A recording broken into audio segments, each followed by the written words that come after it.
Tiernan, a 1-1 draw at Dergview today. It was an eventful one. What's your take on that?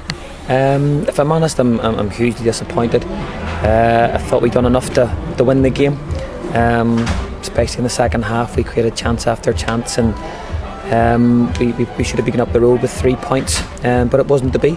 We knew coming down it was going to be a really, really tough game, and we probably defensively should have done better for their goal. And we talk about this week in, week out. When teams score against us, they're just going to sit in and make it really, really difficult to break down, and that's exactly what happened. But all credit to the boys, they kept digging right to the very end, and we pushed them, we got our equaliser, and we probably could have and should have went on and won the game. Second half especially was sort of attack against defence, really. Maybe just weren't able to take some of those chances that we created, especially later on.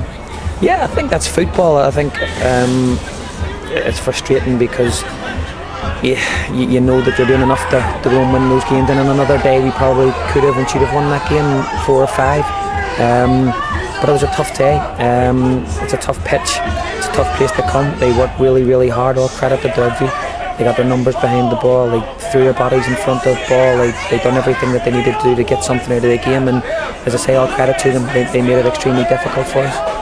Is it sort of a symptom of how teams do raise their game against us, maybe with Dergview and their position they're in, and the results last week? But as you say, you know what you're going to get when Larne comes to town. Yeah, one of their players actually just said to me walking off, I wish we played like that every week. But that's what happens, and I think there's a lot of frustration in the change room today that we didn't go on and win the game. But that's football. You're going to have grounds to go to that teams make it really difficult for you, and as I say, we had chance after chance. I'd be more concerned standing here if we didn't perform the way we performed, but we had enough chances to win the game 2 or 3 times over, and they weren't to beat today, so dust ourselves off and we go again. Positive as we did, keep knocking on the door, and David Scarlett got what is I think his first competitive goal of the season. Yeah, probably could have got another one too.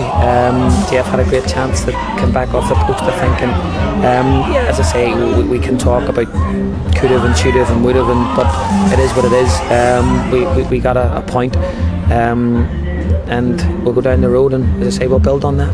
No, we don't look at the league table, we're actually a point better off today, but it's top versus second next week, and that's going to be a big game to look forward to at Inver. Yeah, and I think I'm not going to make any excuses whatsoever for today, but there was always a little bit of doubt going into today's game with a huge high after Tuesday night, and then coming down to Dergview, and it was going to be difficult mentally, but I was actually very pleased with the players' attitude and how hard they worked on the pitch, and I think next week will take care of itself. A big game back in our home ground, big support, and we'll work all week on it. It's been a hard week as well on the players in terms of physicality and everything else. Coming here, heavy pitch, and a hard 90 minutes against Crusaders, so a chance to maybe get some rest into their legs and work on things too. Yeah, we'll get a good recovery tomorrow, and then we'll be back in Monday morning. We will address both Tuesday and Saturday on Monday. We'll look at things we've done well, we'll look at things we didn't do so well, and we're always looking to improve. There's lots of talk about Larne this and Larne that. We're always looking to see how we can get better, and that's what we'll do. Just finally, any news on the injury front? Tommy Stewart, how's he progressing especially? He's still not running or anything yet. I think he's probably 2 weeks away from getting on the pitch to do a little bit of running, and 3 weeks away maybe from actually getting involved in training. So we were hoping pre-Christmas, but we're not sure if that's the case or not. Okay, thank you. Thank you.